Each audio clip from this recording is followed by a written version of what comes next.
Bezrat Hashem.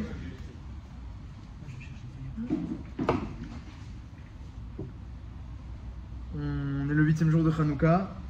Et Im Taïrou et Ahavat Cheterpatz. Lorsqu'il y a un éveil, c'est marqué dans Shir Hashirim, Cheterpatz, il faut le rendre un refetz, le matérialiser, il dit le Ramban. C'est-à-dire que si on n'a vécu une fête et on ne veut pas qu'elle parte aux oubliettes, alors il faut réussir à tirer quelque chose. Tirer quelque chose de cette fête avec nous. Quel Hachem va yair lanou, Isrouchak bavotim at karnat amizbeach, on a dit ce matin. Akash Baruch Hu nous a éclairé. Comme ça dans toutes les fêtes. Quel Hachem va yair lanou, Isrouchak bavotim. Faites un Isrouchak. C'est quoi Isrouchak? C'est le lendemain de la fête? Ou c'est la fin de la fête pour nous aujourd'hui? Isrouchak. Attachez la fête. Bavotim avec des cordes. At karnat amizbeach. Jusqu'au misbeach, ça veut dire jusqu'à l'endroit de ta avoda. L'endroit où tu sers Hachem. À l'époque c'était le misbeach, aujourd'hui c'est notre vie de tous les jours. Donc il faut prendre quelque chose, Isrouchag, attacher la fête avec nous pour qu'elle nous accompagne, parce que c'est Chaval, on a eu une belle fête de Hanouka et il y a eu un réveil de Hachem, chez nous, il y a une Etorerut d'Il Tata, d'Il Ela, il y a eu des réveils et comme on a entendu ce matin, des grandes ségoulottes pendant Hanouka et en fin de fête. Et si on veut qu'elle perdure et que dans le ciel aussi ça continue, alors il faut que chez nous aussi ça continue, avec toujours avec le gros Mida Kened Mida. Il te suit comme ton ombre. Si toi tu fais que Hanouka ça continue dans ton cœur, ou dans ta avoda, alors Akash Baruch Hu lui aussi continue Hanouka. Et donc évidemment, le grand message de cette fête, c'est les Nissim. Shasa Nissim lavotez-nous. Donc c'est peut-être ça qu'on doit prendre avec nous. Mais la Kushia, c'est qu'on n'a plus de Nissim tellement aujourd'hui. Et mieux que ça, même à l'époque où ils en avaient, Abaye Rava déjà il disait, on n'a plus de Nissim aujourd'hui, comme disait Abaye Rava. Alors que chaque vendredi il préparait un veau en terre et qu'il devenait un vrai veau pour Shabbat. Mais il disait on n'en a plus d'Nissim aujourd'hui, pas comme le Dor d'avant.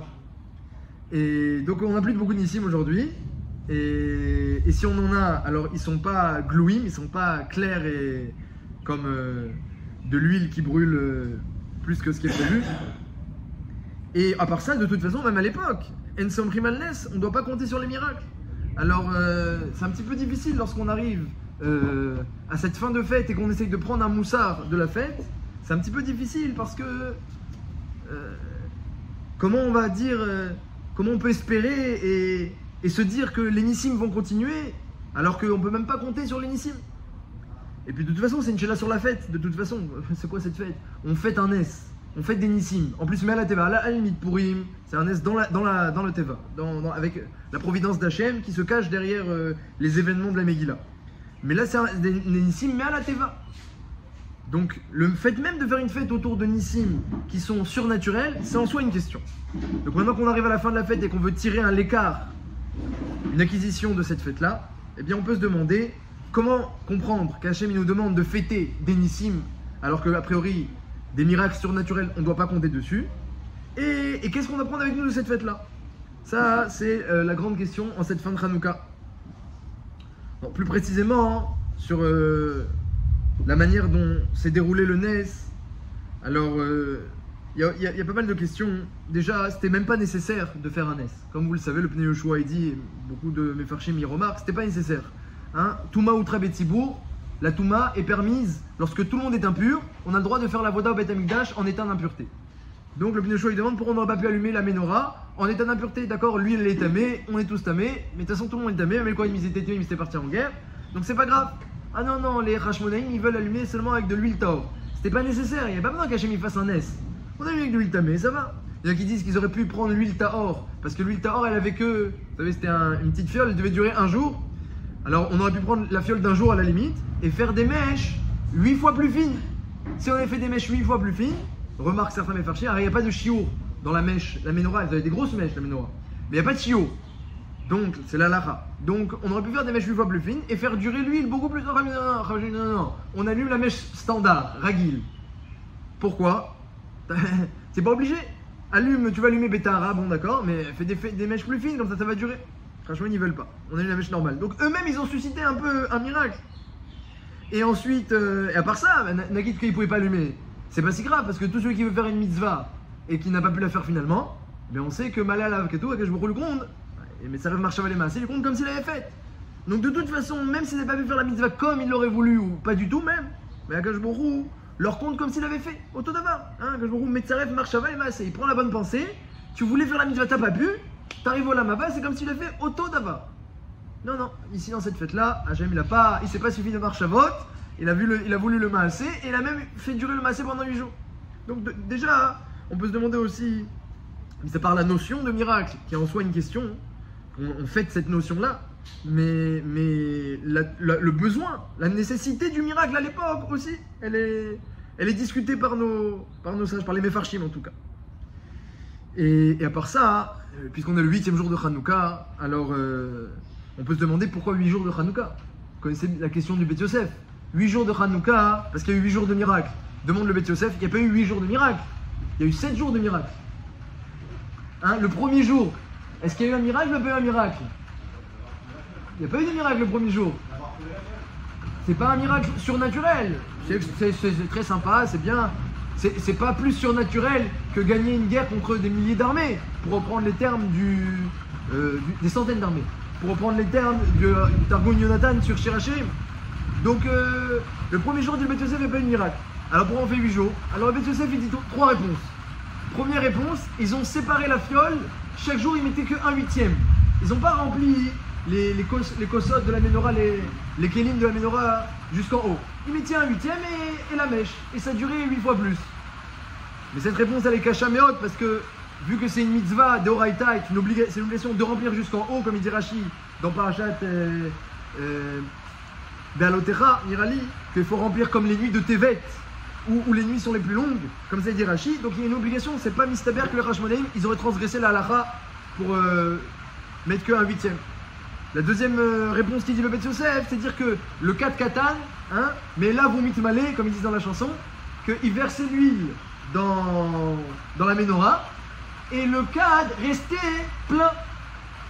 Donc le premier jour aussi il y a un miracle, parce que quand ils ont versé l'huile, le 4 est resté plein. Mais ça, les Mefarshim, le prix Hadash, il dit mais t'as gagné le premier jour, il y a un miracle. Mais le dernier jour, il n'y a pas eu de miracle. Parce que le cadre est resté plein. Le dernier jour, ils ont rempli. Il n'y a plus de miracle. Tu vas me dire quoi? Le cadre est resté plein, on s'en fiche. Même si ce miracle-là, c'est pas nécessaire. Donc le 8e jour, il n'y a pas de miracle. Donc on n'a rien gagné. Même avec la deuxième réponse du Beth Yosef, on a rien gagné. Et troisième réponse du Beth Yosef, il dit pourquoi on fait 8 jours de Hanouka? Vous entendez? Parce que ils ont rempli la menorah et ils ont allumé. Troisième réponse. Et le lendemain matin, c'est resté allumé et l'huile était intacte. Donc c'est resté plein dans la menorah. Mais sur ça, le Pri Hadesh, il y a la même question. Que tu as gagné que le premier jour, il y a un miracle, mais le 8e jour, il n'y a pas de miracle. Donc toutes les tiroutines du Beth Yosef, ils sont cachés Mérod. Et le Pri Hadesh, il se demande de mettre. Il se demande est-ce qu'il y a vraiment eu 8 jours de miracle à Hanouka? Donc puisque on va parler de la fin de Hanouka, des 8 jours et de la notion de miracle, aussi c'est bien qu'on explique exactement la raison pour laquelle nos sages ils ont fixé 8 jours. Non, sur la paracha, parce que c'est paracha de Vaïgash. Paracha de Vaïgash, une paracha magnifique. Mamash, quand je lis le Midrash sur Vaïgash, il y a le coup de Shimoni notamment, j'ai l'impression de lire l'histoire des Hashmonaïm. Vous voyez comment Yehuda, il arrive tout seul en face de Yosef, avec ses 300, il avait 300 Giboré Mitzrayim, les hommes les plus forts de Mitzrayim qui étaient à côté de lui. Il les avait fait appeler parce qu'il avait peur des Jvatim, Yosef, donc il les avait appelés. Et puis Yehuda Vaïgash, il approche avec un pas puissant, parce que Yosef, il a un petit peu, si je peux me permettre, excité Yehuda. C'est très rigolo, vous lisez ça la semaine dernière. Moi, j'ai souri, voire presque ri. Et ils ont dit, on va tous rester avadim, parce qu'ils ont trouvé la coupe en argent avec laquelle le vice-roi fait de la divination. Et ils l'ont trouvé dans le sac de Binyamin. Alors ils ont dit, Yehuda et les frères, on va tous rester avadim en Égypte, et parce qu'on a fauté envers toi. Manedaber ou Manistadak. Qu'est-ce qu'on peut te dire? T'as trouvé la coupe, on peut rien te dire. Et qu'est-ce qu'il a répondu, Yosef? Khalina, Chazve Shalom, Chazve Khalina. Non, je garde celui qui a volé la cosse. Ve'atem alou les Shalom el bet avi, el bet avichem. Et vous remontez les Shalom chez votre père. Aïe.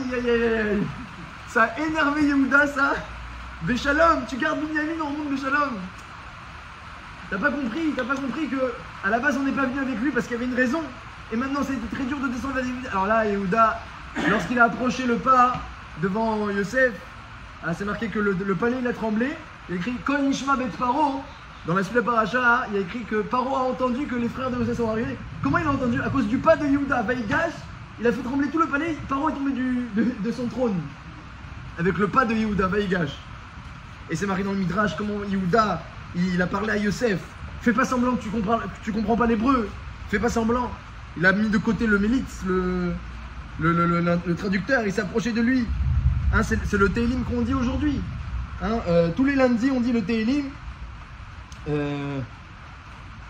Qui iné Melachim Noadou Yardav. C'est qui c'est le Tehillim du lundi? C'est qui c'est Melachim qui discutent entre eux? C'est Yosef et Yehuda, le roi d'Égypte, et Yehuda qui est le roi dans les tribus. Avou Yardav, ils se sont énervés. Et Maraou Kentamaou, les autres ils ont vu. Ils sont restés Tamaou, ils étaient surpris devant la force de caractère de Yehuda et la force de caractère de Yosef. Nivalou, Nerpazou, ils étaient tous, tout le palais était terrifié devant le combat entre Yehuda et Yosef. Et le Midrash il rapporte comment les yeux de Yehuda ils se remplissaient de sang, ses poils ils s'irrissaient tellement que ses vêtements ils menaçaient d'exploser. Et après il s'est mis à crier, parce que tout ça c'est des psukim, hein, à chaque fois le Midrash ramène des psukim de Yov et de Amos, des psukim qui décrivent un petit peu le combat entre Yehuda et Yosef. Il s'est mis à crier. Et ensuite, ça s'est entendu à 400 par Saot, et Rushim Ben Dan, en Kenan, il a entendu, lui aussi, il s'est mis à crier. Mamash, et jusqu'à la fin, il s'est tellement énervé qu'il a fait tomber les dents des 300 soldats de Yosef, ils ont tous tombé leurs dents, ils sont tombés même dans les pommes, dit le Midrash. Donc Mamash, c'était un combat extraordinaire, et quand on voit ça, on peut se demander, mais d'où il a trouvé toutes ces forces, Yehuda? Qui Ramora que Paro, je vais tuer Paro, je vais te tuer toi aussi. Comment Yehuda il a autant de force? Et à part ça, alors dans la suite de la paracha, alors quand Yosef il a vu qu'il peut rien faire, ils sont trop menaçants, il a dit je suis Yosef, tout de suite s'est révélé je suis Yosef. Il a fait sortir tout le monde pour pas leur faire honte, parce qu'il voulait pas qu'ils aient honte devant les Égyptiens, donc il a fait sortir tout le monde quitte à se mettre en sakana parce qu'il aurait pu le tuer à l'instant où ils restent seuls ensemble. Et ensuite il leur révèle qu'ils étaient Yosef. Alors là les frères, Yosef, on te croit pas, Yosef, Pacha Nishmatam, l'Aneshama elle est sortie d'eux. Hachem il a remis leur Neshama dans leur corps. C'est pas possible, c'est pas toi. Ils l'ont pas cru jusqu'à qu'il a prouvé, il a montré les simanim, il leur a parlé dans leur langue, il leur a dit des simanim. Et quand ils ont vu que c'était lui, alors Loyachou la note qui n'y va pas, il pouvait pas répondre devant lui, il pouvait pas répondre. Et sur ça, le Midrash il dit Amar Abba Kohen Bardella, il a dit Abba Kohen Bardella, il a dit aussi Rabbi Elazar, Oy lanu miyom adin, Oy lanu miyom atochacha. Lorsqu'on va arriver au Lamaba, aïe aïe aïe. Oh, il a nous, quand Hachem il va nous faire une Torah comme Yosef il a fait une Torah à Yehuda, il s'est réveillé, je suis Yosef, oui, vous êtes trompé. Ah, Davichai, est-ce que mon père est vivant? Ça veut dire, vous dites, vous avez peur pour Yaakov, il va souffrir, que Binyamin va le quitter, et vous, lorsque vous m'avez vendu, vous avez pensé au tsar que vous allez faire à mon père? Ah, Davichai, donc il a fait une Torah. Les frères, quoi, Yosef, vice-roi, il avait raison, mais mettre les rêves c'était vrai, on l'a vendu pour rien, on s'est trompé. Oh, il a une Torah. Velo Yachlou, la note Mipana. Ils n'ont pas pu répondre. Et la sheila que je me suis demandé, c'est que Bémet, vous regardez dans le Midrash là-bas, il y a plein de fois où il y a des Torahot. Yaakov, il a été mourir ses enfants. Au lieu de bénir Shimon et Lévi, il leur a dit Harour a pas maudit leur colère, il leur a fait des Torahot. Moshe Rabbeinu a fait des Torahot au peuple d'Israël plusieurs fois. Et Avram a fait une Torah à Avimelech. Plein de fois on voit dans la Torah que, eh bien, il y a eu des Torahot, des reproches, des réprimandes. Et jamais on voit dans le Midrash, Oy lanu miyom Torah, malheur à nous au jour de la Torah. Jamais nos sages y comparent les Torahot qui sont mentionnés dans la Torah au Olam Haba. Sauf deux fois.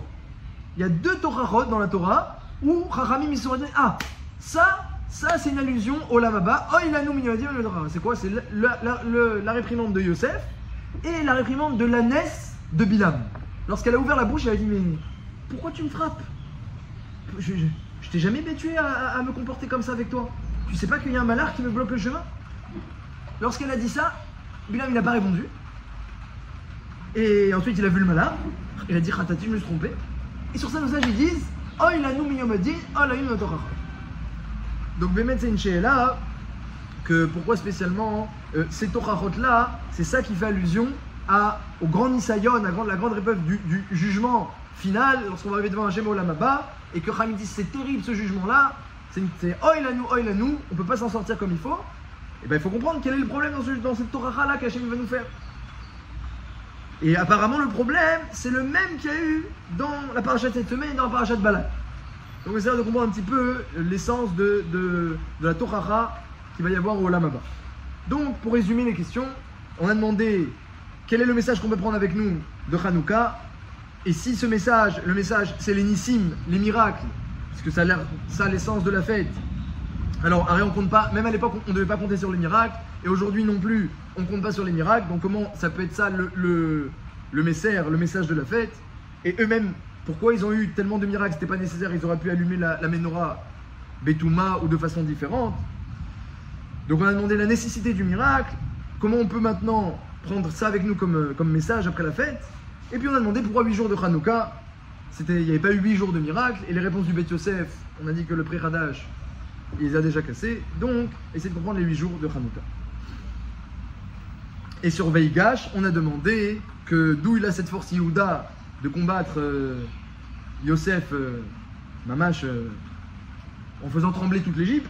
Hein, il a dit à Naphtali, cours Naphtali, vérifie combien il y a de chouk dans Mitzraïm. Là-bas, c'était le centre économique de Mitzraïm, c'était les Jvakim. Compte combien il y a de marchés dans Mitzraïm et revient. Il a dit 12. 12, très bien. Donc vous en prenez un chacun, moi j'en prends 3 et on détruit toute l'Égypte. Il a déjà prévu qu'ils vont détruire toute l'Égypte. D'où il a cette force-là, Yehuda? Alors c'est vrai qu'il est comparé à un lion, il a fait trembler l'Égypte.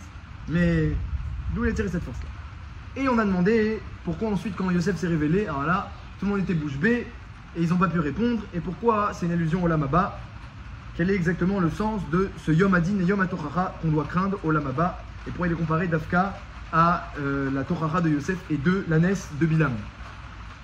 Alors, B'ezrat Hashem, le Pri Hadash, qui casse complètement les réponses du Beth Yosef, comme on l'a cité, il dit que Béhémet, il n'y a pas eu 8 jours de miracle. Il n'y a pas eu 8 jours. Parce que ou le premier c'était pas un miracle, ou le dernier c'était pas un miracle, et séparer la fait en 8, c'était pas logique de faire ça, parce que c'est pas ça la mitzvah. Donc explique le Pri Hadash comme ça. Le Pri Hadash il dit au nom du Elia Rabba et du Knesset Agdola, il y a d'autres qui ont dit ça avant lui, que Béhémet, le fait même que les Hashmonaïm ont gagné contre les Yévanim et leur influence, les Yévanim ils avaient beaucoup de pouvoir, et ils avaient une influence, et ils ont arrêté la Voda au Beth Amikdash, et ensuite on a repris le pouvoir, et on a remis la Voda au Beth Amikdash, il y a eu Hanouka Tamizbeach, comme on dit dans le Biout.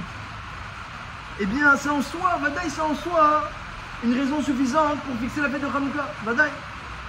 Hein, c'est un Yom Tov véritable que les Grecs qui avaient tant d'influence sur les Juifs, eh bien, ils ont rebroussé chemin, ils ont reculé le pas, et maintenant voilà, le pouvoir est revenu au Hashmonaïm pendant 200 ans. Le pouvoir est revenu au Hashmonaïm et le Beth Amikdash est revenu en fonction. C'est Vadaï en soi une raison de faire une fête. Mais rajoute le Pri Hadash, mais je n'aurais pas su combien de temps elle doit durer cette fête-là. Et je n'aurais pas su non plus quel est le sens de cette fête-là. Donc quand ils ont rallumé la menorah Betahara et qu'il y a eu un Nes qu'elle a duré 8 jours, Hachem il a fixé par là 2 choses. Cette fête-là, que de toute façon on devait faire au moins un jour, eh bien sachez qu'elle va durer 8 jours. C'est pour ça qu'il a fait durer 8 jours. Et qu'on fait la fête 8 jours. Pas seulement parce qu'il y a eu 8 jours de miracle. Et regarde que techniquement il n'y a pas eu 8 jours de miracle. Akash Baruch nous révèle que cette fête-là qui devait y avoir, elle dure à 8 jours. Et deuxièmement, Hachem nous révèle que l'essence de la fête, ça va être le Nes. Le Nes autour de la lumière et de la Tahara. Shassan Nissim la votez-nous. Hein, ça va être ça l'essence de la fête. Sinon on n'aurait jamais dit Shassan Nissim pour une victoire militaire.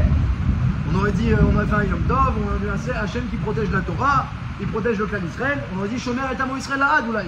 On n'a pas dit Shassan Nissim. Non, c'est une fête autour des Nissim cette fête-là. Et la victoire militaire c'était un Nes, comme on le sait. Et ensuite, il prolonge le Nes pour nous montrer l'essence de la fête. Et même trouver la fiole c'était un Nes aussi. Mais on n'aurait pas su tout ça sans qu'Hachem nous révèle que c'est une fête qui doit durer 8 jours et qui est faite autour des Nissim. On a demandé, mais les Nissim on compte pas dessus. Alors, comment on peut faire une fête autour des Nissim? Et comment nous on peut prendre un message aujourd'hui à partir de cette fête-là pour continuer avec Hanouka dans notre cœur et que je vous roule lui aussi dans le ciel? Eh bien, il continue à envoyer les hashpot de Hanouka. Comment on peut faire ça? Alors le Maharal il dit comme ça, le Maharal il explique comme ça. Il dit, sur les 8 jours de la fête, pourquoi il a fait durer 8 jours? Dit le Maharal, c'est bien connu que ce monde-ci a été créé avec le chiffre 7. C'est bien connu. Déjà que le temps est coupé en 7 jours, la semaine est coupée en 7 jours, les années, eh bien aussi, c'est coupé en Shavuot, ça s'appelle aussi des Shavuot, c'est des cycles de 7 ans. Première année, deuxième année, troisième année jusqu'à Shemitah, puis on recommence. Les millénaires du monde, dit la Gemara dans Sanhedrin, Daf Tzadik Vav ou Zayn, je ne m'en rappelle plus. Il y a 7 millénaires prévus, 6 millénaires, le monde qui doit fonctionner normalement, et puis ensuite le 7e millénaire, Kharouf, il arrête le monde pendant 1 millénaire, et ensuite à partir du 8e millénaire, ça commence sur la Maba. Donc le monde est créé pour 7 millénaires. Et à Kolpanim, donc le chiffre 7, et puis Alpisod, eh bien, que je ne connais pas, mais ce qu'on voit ramené dans les Sfarim, Hachem, il crée et il dirige le monde avec les 7 Sphirot Tartonot, de Chesed jusqu'à Malchut, c'est ça les Sphirot qui dirigent le monde, avec celle-là il dirige et il conduit tout. Les 3 premières, Chorma, Bina, Vadaat, ne sont que, disent les Sfarim, au nom du Hari et du Zohar, des Mochin, c'est-à-dire de ce que je comprends des Mefarshim, de l'énergie ou des compléments pour les 7 Sphirot. Mais le monde fonctionne avec les 7 Sphirot. Donc tout est créé sur la base du chiffre 7. C'est quoi le 8? Dit le Maharal, c'est Bechinat Olamaba. Mais à la Teva. Le Olamaba il commence à partir du 8e millénaire, et le 8 c'est au-delà de Olamazé. D'ailleurs il rajoute le Maharal que dans ce monde-ci il y a 6 sens, devant, derrière, à droite, à gauche, en haut, en bas, 6, plus, ça c'est les 6 kavim de la matière, plus le nefesh de la matière. Il y a aussi une âme dans la matière, et il n'a pas créé un monde matériel, il a mis une âme dans ce monde-là. C'est le 7. Et ça s'arrête là. On a les 6 sens, l'âme de la matière c'est le 7, et c'est tout. 8 c'est Olamaba, on passe à la vitesse supérieure. Et bien la Brit Mila c'est le 8e jour, parce que l'homme, lorsqu'il a la Brit Mila, il va surmonter, grâce à ce Brit avec Akadosh Baruch Hu, parce qu'il a été marnish le Ta'avot avec la Brit Mila elle-même, en enlevant la Orla, il va surmonter des missionnotes qui ne sont pas normalement par un autre humain normal, qui ne sont pas surmontables. Et lui il va aller mais à la Teva, j'ai la Brit Mila, je vais mettre à la TV et j'ai un Chelek L'Olamaba. Grâce à la Brit Mila, d'où je sais, la bracha de Koret Abrit. Baruch Hashem, dans la bracha de Koret Abrit, Asher Tziva, la Tzil Yedidenu Mishachat, Yedid Mishachat. Il sauve du Gehenam et il donne l'Olamaba par le mérite de la Brit Mila. Donc, dans la bracha même de la Brit Mila, on voit qu'on est Kashour au Olamaba. Donc le chiffre 8, le chiffre de Hanouka, c'est Mea la Teva, et ça tombe bien que Hanouka, c'est la fête des Nissim, et elle dure 8 jours, dit le Maharal, parce que c'est justement l'aspect du miracle, le 8. C'est l'aspect du miracle on dépasse la nature. Shavuot aussi, ça intervient après 7 semaines, 7 fois 7, parce que lorsque l'homme il reçoit la Torah, comme il a dit Rav Yosef, il a dit Rav Yosef dans la Gemara, dans Psachim, combien de Yosef il y a dans le chou? Dans le marché il y a plein. Kama Yosef et Kaven Shukar. Alors pourquoi je suis différent des autres Yosef? Parce que j'ai étudié la Torah et du coup je me suis élevé. J'ai étudié, je suis élevé, je suis au-dessus de tout le monde maintenant. C'est très un arbre, Rav Yosef, elle est plus un arbre. Et je me suis élevé. Donc la Torah aussi, c'est mis à la Teva.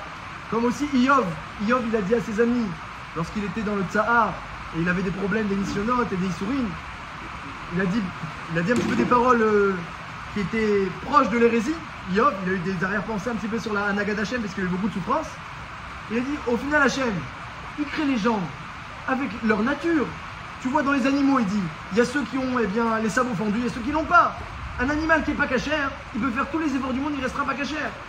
Ben chez les hommes aussi, les gens ils ont des mauvaises midotes, ils ont des mauvaises natures, ils aiment le sang et la guerre et la vodazara. Qu'est-ce que tu veux qu'ils fassent? Comme ça il dit, c'est Raver, ils m'ont dit, Mechila, à Tatofer Ira, c'est un petit peu, tu effaces les principes de la Torah. C'est de l'hérésie ce que tu dis, l'ont dit ses amis. Parce qu'on a reçu la Torah. Avec la Torah qui est donnée après 7 fois 7 semaines, donc on est mis à la Teva, on peut se dépasser. Un homme il étudie, dit le Gaon de Vilna, il étudie en profondeur, les midot elles changent. Comme ça il écrit bien dans Even Shlema, il dit les midot elles changent. Les Rekhet de Even Shlema, du Gaon de Vilna. Donc Al-Kol Panim, eh bien, il y a la nature et il y a le surnaturel. Ça c'est le Maharal qui nous dit. Et apparemment, le surnaturel il a une place dans nos vies. puisqu'on fait la Brit Mila le 8e jour, et qu'on fait Hanouka, et qu'on fait Shavuot, qui se passent après des périodes de 7. Une période de 7. Donc le surnaturel a une place dans nos vies. Mais reste à comprendre comment, Bidiouk, vu qu'on a dit qu'on ne peut pas compter sur les miracles. Il reste à comprendre comment. Mais Yirora, on voit déjà, quand Hachem il a choisi le clan d'Israël et il leur a donné certaines mitzvot, il nous a donné certaines mitzvot, comme la Brit Mila, comme Hanouka, comme Shavuot, on voit déjà que le surnaturel a une place dans nos vies. Rav Dessler, lorsqu'il parle du message à prendre avec nous à la fin de Hanouka, il ramène une braïta très intéressante. Une braïta, mamash, c'est un pélé cette braïta. Tanoura Banan, Maseret, Iruvin, Dafif Gimel, Amoud Bet. Tanoura Banan, Shte Shani ou Mertsan, Nechlekou Bet Shammai ou Bet Hillel. Pendant 2 ans et demi, il y a une marloquette Bet Shammai Bet Hillel. À quel sujet? Noachlo la Adam Shenivra ou Noachlo la Adam Shelonivra. Alalo Omrim, Noachlo la Adam Shelonivra Yotam Shenivra. Bet Shammai dit Noachlo, c'est mieux pour l'homme qu'il ne soit pas créé plutôt qu'il ne soit créé. Noachlo la Adam Shelonivra, c'est mieux qu'il ne soit pas créé. C'est mieux. Ni Shenivra plutôt qu'il soit créé. Ça c'est Bet Shammai. Bet Hillel Omrim, Noachlo Shenivra, ni Shelonivra. C'est mieux pour l'homme qu'il soit créé plutôt qu'il ne soit pas créé. Pendant 2 ans et demi, les cannes ou les cannes évidemment, chacun a dû amener des preuves que la Gemara ne ramène pas. On mérite la Gemara Nimnou Vegamrou. Au bout de 2 ans et demi, Nimnou ils ont compté, Vegamrou ils ont décidé. Noachlo la Adam Shelonivra. C'est mieux pour l'homme qu'il ne soit pas créé. Ni Shenivra plutôt qu'il ne soit créé. Alors chaque Shenivra, maintenant qu'il est créé, il pêche-pêche même à Asaf, il vérifie bien ses actions. Veika d'Amri, il mâche-mèche bien à Asaf, il pêche-pêche, qui vérifie bien qu'il va se notrer dans ses actions. Et il mâche-mèche, c'est que même les bonnes actions, qu'il les pèse et les sous-pèse.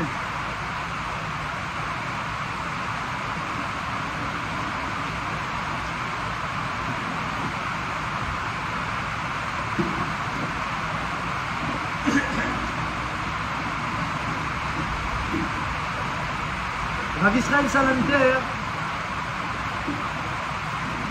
il dit comme ça, que Chas V'Shalom, tu crois que Bet Shammai et Bet Hillel, ils sont en train de dire, est-ce que Hachem, il agit pour le bien, ce qu'il fait c'est pour le bien ou c'est pas pour le bien? Est-ce que c'est ça ce qu'ils discutent Bet Shammai et Bet Hillel?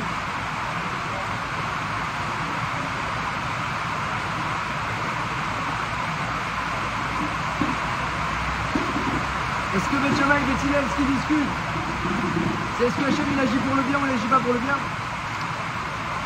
Noachlo, est-ce que c'est mieux pour l'homme, est-ce que c'est pas mieux pour l'homme? Badaï qu'on sait ce qu'Hachem il fait c'est pour le bien, c'est pas chou. Quelle était la question? La question est comme ça. Est-ce que, d'après le point de vue de la logique, et est-ce que d'après les klalim de la Torah, si on réfléchit selon le point de vue de la logique, le sechel, et les points de vue de la Torah, est-ce que l'homme, eh bien, Noachlo, c'est mieux pour lui d'être créé, ou bien non? Il y a que si tu réfléchis comme ça, tel que l'homme il est dans ce monde-ci, avec son entourage, avec les conditions de sa création, alors Noachlo Shenivra, c'est beaucoup mieux pour lui qu'il ne soit pas créé. C'est que, Masbir Rav Israël Salanter, c'est que par l'intervention d'Hachem que ça va bien se finir. La question était, est-ce que la fin de l'homme, qui va être, espérons, va Acharito Shalom, comme c'est marqué dans le Navi. Hachem il veut que la fin de l'homme ce soit pour le Shalom, ça va bien se passer, Bassov. Tout est bien qui finit bien, Bassov. C'est ça qu'on veut. Mais est-ce que cette fin-là de l'homme, elle va être on peut l'atteindre de façon naturelle, d'après les clés de ce monde-là, ou bien non, il faut qu'Hachem il vienne et il fasse des nissim. Comme c'est expliqué à Israël Salanter. Il n'y a aucune avantage qu'Hachem il agit pas pour le bien. Voilà qu'Hachem il agit pour le bien. Mais la question elle est que tel qu'on est, selon les principes de la nature et selon les principes de la logique, on peut arriver à la shlemut, à la perfection et arriver à accomplir notre rôle, ou bien non. Tel que dans ce monde-ci, tu n'as aucune chance de t'en sortir. C'est un petit peu défaitiste et pessimiste, mais comme ça il reste à l'intérieur. Tu n'as aucune chance de t'en sortir, il faut que Hachem vienne et il te fasse des nissim. Et là tu pourras arriver à réussir ce pourquoi tu es venu. Nimnou Vegamrou, ils ont compté et ils ont décidé. Omer Amarcha, c'est quoi ils ont compté? Omer Amarcha, ils ont compté l'Averot, ils ont compté les mitzvot. Ils ont vu 365 Averot, 248 mitzvot. Donc ils ont vu que l'homme, il est beaucoup plus proche de la faute que de la mitzvah. Sans parler du Yetzer Hara qui est Oler ou Mitgaber Bechol Yom, tous les jours il se renforce, ou Mitradesh et il se renouvelle, et toi tu te renforces pas et tu te renouvelles pas. Donc le Yetzer Hara il dort pas, toi tu dors. Il se renouvelle, tu te renouvelles pas. Il se renforce, tu te renforces pas. Et en plus de ça, tu as 365 avérotes et toutes leurs alarotes et branches et feuilles qui te pendent sous le nez. Et le Yetzer Hara il est fort, et l'homme il est plus matériel que spirituel. Omer Avsra Salamter, la maskana de Beth Shammai, c'est que l'Oarno Jonibra, c'est mieux pour toi que tu ne sois pas créé, parce que tu n'as pas vraiment une chance de t'en sortir si on tel quel. Si ce n'est qu'Hachem, il intervient, il te fait des nissim, tu n'as pas une chance de t'en sortir. Donc Masbir avait fait quelque chose de très fort. Que Akash Borou, il a créé le monde, Ve'u Samach al-Nes, Anarno Sofrim al-Nes. Akash Borou, il est sommaire à la Nes. Il a le droit, lui. Akash Borou, il est sommaire, qu'il va faire des nissim. Maintenant, des fois, ces nissim-là, ça peut pas se passer de notre vivant. Des fois, quelqu'un, malheureusement, il a raté sa mission, Akash Borou, eh bien, il va lui faire des nissim pour que dans ses enfants, dans ses petits-enfants, vont venir des gens qui vont aider à compléter ce qui lui a manqué, ou que lui-même, il va revenir en Gilgoul. Gilgoul Gamatria Chesed, 72. Hachem, il te permet de revenir, mais c'est pas les khatri là. C'est seulement parce que, eh bien, t'as pas réussi. Mais pour réussir, déjà de ton vivant, et quand je gagne après, eh bien, il faut des nissim. Donc, Hachem, il a prévu la notion de nissim au sein même de la fonction de l'homme, de ton tafkid. Tu ne pourras réussir ton rôle et arriver à la perfection que si tu as des nissim. Comme c'est écrit Rav Dessler, que l'homme, il est yoter karov, elle arrête, il est plus proche de la faute que de la mitzvah. Et c'est évident, on le voit bien. Quelqu'un qui n'a pas une éducation très forte et qui n'a pas une communauté très forte, et des amis, les parents, et la choule, et le limoud. Et même avec tout ça, est-ce que on sent qu'on a une garantie de rester dans le droit chemin? Est-ce qu'on sent? Même le Kohen Gadol, Matathéo Ben Yochanan, d'après le rivage, c'est le Kohen Gadol qui, à la fin de sa vie, il est devenu Tzduki. Donc c'est même un Kohen Gadol, à la fin de sa vie, il peut mal tourner malheureusement. Donc faut jamais dire oui, moi je suis sûr, il n'y a pas de problème, je suis puissant, je suis chazak. Il y a besoin de nissim. Il y a besoin de nissim pour qu'on arrive. Et ça, c'est pas seulement, je parle pas juste pour pas mal tourner, mais même pour réussir sa mission. On doit réussir, on n'est pas venu pour rien, on doit réussir sa mission de façon entière. Si on n'a pas réussi, eh bien essaye encore. Et c'est un problème d'essayer encore, c'est pas bien. Le Gilgoul, pour un Neshama, c'est une catastrophe. À dire Rav Dessler, un homme au niveau spirituel tout au moins, Vadaï qui doit compter sur les miracles. Vadaï. Et en réalité, ce que les Rachmanim ont compté sur les miracles, c'est au niveau spirituel. Ils ont dit, on ne peut pas continuer avec l'ashpot des Yvanim, on ne peut pas continuer sans étudier la Torah, on ne peut pas continuer sans faire la Brit Mila et sans faire le Chodesh, parce qu'ils empêchaient tout ça. On ne peut pas allumer la Menorah Betouma. En réalité, il y a eu un S matériel, mais parce que eux-mêmes, ils ont dit au niveau spirituel, c'est plus possible. C'est plus possible. Et c'est que quand un homme il comprend que sa situation dans ce monde-ci, que s'il continue comme ça, il ne va pas s'en sortir, il ne va pas y arriver. Il voit que il ne va pas en s'améliorant et il n'arrive pas vers la perfection. Et qu'il voit qu'il est limité. C'est que comme ça qu'un homme, il peut arriver à avoir une sheifa, une ambition d'être illimité, de sortir de ses limites. Parce que les Rashmonaïm, ils ont bataillé cette sheifa. Ils ont dit on va partir en guerre. Quelle guerre? Vous êtes 12, ils sont des milliers d'armées. Quelle guerre? C'est pas une guerre ça, c'est du suicide, on va pas c'est une guerre, pas du suicide. Non, attends. Ça peut être une guerre. Ça peut, si Hachem il veut, ça peut être une guerre. Et puis nous on peut plus, sans Torah on peut plus. Donc il n'y a pas le choix. En brera. Il n'y a pas le choix. Si on continue comme ça, en brera. La Torah elle va aller en s'éteignant. L'obscurité, un Yavan s'appelle Rocher dans le Midrash, l'obscurité elle est de plus en plus épaisse, la Torah va s'éteindre. Donc il n'y a pas le choix. Et réfléchis, ça peut être une guerre. Après ils sont arrivés au Beth Amikdash après la victoire. On peut pas lui mettre Betouma, mais t'as pas d'huile. Mais on a eu un jour, mais t'as pas 8 jours. Il faut 8 jours le temps qu'il aille en faire de la nouvelle et qu'il revienne. Mais c'est pas grave, de l'huile peut suffire pour beaucoup. Ça peut suffire. Les Rashmonaïm, ils ont réfléchi de façon au-delà de la limite. Parce qu'il n'y a pas le choix. Ils ont compris, on arrête avec l'obscurité, on arrête avec les Touma. Ça y est, maintenant on fait la Voda Beth Amikdash comme il faut. Et on arrête avec la Shpa des Yévanim. Et on voit comme ça toujours les Gdolé Israël. Yaakov Avinu, il a dit où je fonde le clan d'Israël, les 12 Joatim. Lorsqu'il a perdu Yosef, il pensait qu'il était mort. Il a dit quoi? C'est fini maintenant. Ered El Beni Aven Sheola. Je reste en deuil jusqu'à la fin de ma vie. Il reste en deuil. Et je descends au Gainam. Pour Gainam. C'est fini. J'ai pas réussi ma mission. Gainam. C'est tout. Le Razani chez c'est Razani, c'était un grand ami Chacham. Il est venu, il a compris qu'il fallait faire Bnei Brak. Il a dit où je fais Bnei Brak, une ir qui sera Kula Torah Ve'avoda, Ve'chasidut. Ou alors jouer au Guinam. Mais comment tu vas faire une ville tout seul? Tu vas pas faire une ville tout seul. Il est arrivé, il n'y avait même pas un lampadaire. Il se baladait dans les rues, dans la Rehov Razonich qui ne s'appelait pas Rehov Razonich, il n'y avait pas de lampadaire. Il n'y avait que des chayotes le soir. Qu'est-ce que tu vas faire? Ou ça, ou jouer au Guinam. Le Yavet, bien avant, dans le Nar, que, eh bien, qui a retrouvé toute la larotte qui avait été perdue. Le Yavet, il a dit à Hachem, il n'avait pas de Ravroutot. Je veux des Ravroutot. Il a demandé des Ravroutot. Comme ça, il dit la Gemara, dans Moed Katan, si je ne me trompe pas, écrit comme ça, que le Yavet, il a demandé à Hachem, je veux des Ravroutot. Et ensuite, il n'avait pas de Talmidim. Je veux des Talmidim. Et ensuite, le Yitzhara, il dérangeait. Le Yitzhara, il ne me dérange plus pour bien étudier. Et qu'est-ce qu'il a dit après, Hachem? Il a dit, si tu me donnes tout ça, très bien. Sinon, on va directement gagner. On va directement. Ça sert à rien. Pourquoi je suis venu, t'es très fort en Torah. T'es très fort. Il a retrouvé toute la larotte qui a été perdue de Moshe Rabbeinu. Il était très très fort.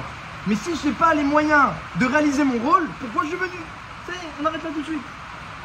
Et donc on voit comme ça plusieurs dolis qu'ils ont réfléchi comme ça. Ils ont réfléchi que c'est vrai qu'il y a des limites, mais ils sentent qu'ils peuvent dépasser leurs limites ou ils doivent dépasser leurs limites. Et que s'ils continuent comme ça, ils vont à leur perte aussi. Des fois on voit, si on continue comme ça, on va à sa perte, on peut dépasser les limites. Et pourquoi Hachem il a fait ça? Pourquoi Hachem il nous a fait le coup de nous mettre dans un monde où on est avec des limites tellement grandes que, comme dit Rav Israël Salanter, l'homme il est plus proche de sa perte que de son salut et de sa perfection. Pourquoi il nous a fait ça? Pourquoi Noach Lo chez l'Onivra? Akash Baruch Hu, il est très très fort. Très très fort Akash Baruch Hu. Il a créé un monde dont le but est le libre arbitre, la Bechira, le libre arbitre. Et il voulait que l'homme, par son libre arbitre, il puisse mériter Olam Haba. Donc tu viens dans ce monde-ci, tu as le libre arbitre, tu vas mériter Olam Haba. Mais comment? Moi dans ce monde-ci, je vais mériter Olam Haba avec mon libre arbitre. À la limite, par mon libre arbitre, tu peux mériter Olam Hazé. Tu agis bien dans ce monde-ci, tu fais bien, tu te comportes comme il faut, tu veux de Olam Haba. Comment tu vas mériter Olam Haba? Le jour où il a fait quelque chose de très fort, ça explique qu'il a mis l'homme dans une telle situation qu'il va devoir, par sa propre volonté, par son propre ambition, par son propre libre arbitre, espérer aller au-delà de ce monde-ci. Parce qu'il dit, je suis bloqué dans ce monde-ci. Je suis bloqué. Si je continue comme ça, c'est plus possible. Je suis bloqué. Les Hashmonaïm ils étaient bloqués, Yaakov était bloqué, le Yavet était bloqué, le Razonich, beaucoup ont été bloqués. Je suis bloqué dans ce monde-ci. Donc il se dit, voilà, et des fois ça peut être bloqué même matériellement. Un homme il a un problème, un souci, Razvé Shalom, des souris, des souffrances, et il est bloqué. Les médecins disent c'est pas possible, mais il y a des hommes, non, les médecins ils ont dit, mais Hachem il a pas dit. J'ai pas entendu que Hachem il a dit. Et ils vont au-delà de la nature. Ça s'appelle aussi se débloquer. C'est pas qu'au niveau spirituel, c'est aussi au niveau matériel. Qu'un homme il comprend qu'il peut dépasser de la nature, c'est qu'il a une grande émouna et avec sa volonté il dépasse la nature. C'est pas compter sur le NES. C'est pas compter sur le NES. C'est que Hachem il peut changer les paramètres. Pour l'instant les paramètres, oui, exactement. Compter sur un NES, c'est-à-dire il n'a rien mis. Ouais. On n'a pas le droit de compter sur un miracle. Ça veut dire, alors déjà, la semaine dernière, on a expliqué que les Hashmonaïm ils ont compté sur un miracle, à différence de Hana Michel Azaria. On a expliqué un petit peu une nuance. Que lorsqu'un homme, il n'est pas prêt à faire Messirut Nefesh, on a parlé de ça la semaine dernière, je ne sais pas si vous vous rappelez, que lorsqu'un homme est comme Hana Michel Azaria, il n'était pas prêt à faire Messirut Nefesh, alors il reste il ne comptait pas sur un miracle. Mais quelqu'un que de toute façon, il fait Messirut Nefesh pour Hachem, alors Messirut Nefesh, il y a des signes qui viennent. Comme ça, dit le Netziv, que quelqu'un qui avance avec Hachem, avec abnégation, alors il a le droit de compter quelque part. Quelque part, ça ne s'appelle pas compter. Compter, c'est quelqu'un que il faut absolument que j'en ai un, sinon j'ai un problème. Il y en a qui ne fait pas le cheshbon. Il compte, mais il ne s'appuie pas sur ça. De toute façon, Enbrera. De toute façon, c'est ce que je dois faire. On va dire que les Hashmonaïm, quand ils sont partis en guerre, ils savaient qu'ils auraient des miracles. Mais même s'ils n'en avaient pas eu, ou même s'ils avaient une névoie qu'ils n'en auraient pas, ils seraient partis quand même. Mais ils savaient qu'ils en auraient. Donc c'est compter, mais pas compter que c'est indispensable. On s'y attend. C'est pas exactement comme compter. Être sommaire, c'est quelqu'un qui a besoin du miracle. Et sinon, il a un problème. Donc en tout cas, ce que je voulais dire, c'est que Bémet Akash Baruch Hu, il a prévu que le NES il fasse partie de notre vie. Pourquoi? Parce qu'il veut que de notre propre décision, notre libre arbitre, on arrive à dépasser nos limites. Et c'est que comme ça qu'il peut s'attacher au Lamava. Quand un homme il est dans ce monde-ci et qu'il décide, je vais aller au-delà de ce monde-ci, bah, quelque part il est en train de faire un kécher avec Olam Haba. Il a montré à Akash Baruch Hu, tu vois Akash Baruch Hu, regarde, de mon libre arbitre, j'ai compris que je dois dépasser tout ça. On dépasse tout ça Et à ce moment-là, bah, il est plus limité. Il a un accès au Lamaba.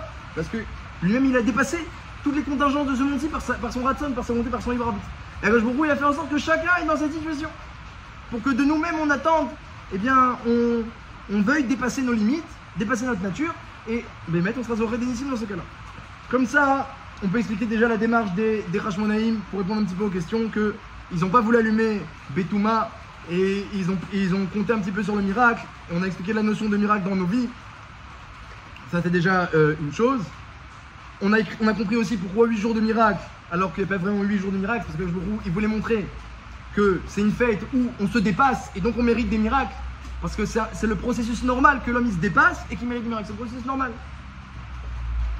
Et ils n'ont plus qu'à répondre sur la paracha de Yehuda, la paracha de Vaïgash, que lui aussi il y a eu ce même malheur.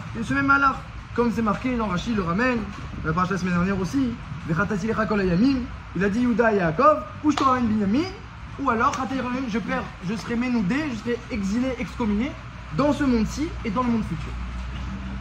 Et dans le Midrash, c'est même marqué mieux que ça, c'est marqué que Yehuda, il a dit que s'il ne défend pas Binyamin, alors il a compris. Alors je serai puni pour le tsar que j'ai fait sur Yosef. Parce que Yehuda, il aurait pu ramener Yosef à la maison. Il n'a pas ramené, il l'a vendu. Il a fait du tsar à son père. Il a dit si je ne sauve pas Binyamin, eh bien il a senti qu'il serait puni sur Yosef et que c'est une kapara pour lui de sauver Binyamin. Donc il avait tout son Olam Haba et sa kapara en jeu devant lui. Donc il a compris maintenant, on n'est plus maintenant dans les contingences de ce monde-ci, c'est fini. Alors, il y a moi, il y a mon Olam Haba. Est-ce que je vais me dépasser pour arriver à atteindre ce qu'Hachem il attend de moi? Hachem il attend, mon père il attend de moi que je sauve Binyamin. Hachem il attend de moi que je sauve Binyamin. Mon Olam Haba il attend de moi que je sauve Binyamin. Est-ce que je vais me dépasser ou non je vais rester comme ça? Et quand quelqu'un, eh bien, il sent qu'il se doit se dépasser, eh bien on voit que chez les Shvatim, les limites naturelles, elles ont sauté. Hein, il y a eu des miracles, des Nissim Hatsumim avec Yehuda, que toute l'Égypte elle a tremblé, que les Paro est tombé de son kissé, il y a eu des clamines quand il a frappé du pied. Alors tout le quartier du palais il est devenu clamim. Il s'est émietté. Il y a eu des Nissim Hatsumim. Il a crié, ça s'est entendu à 400 personnes.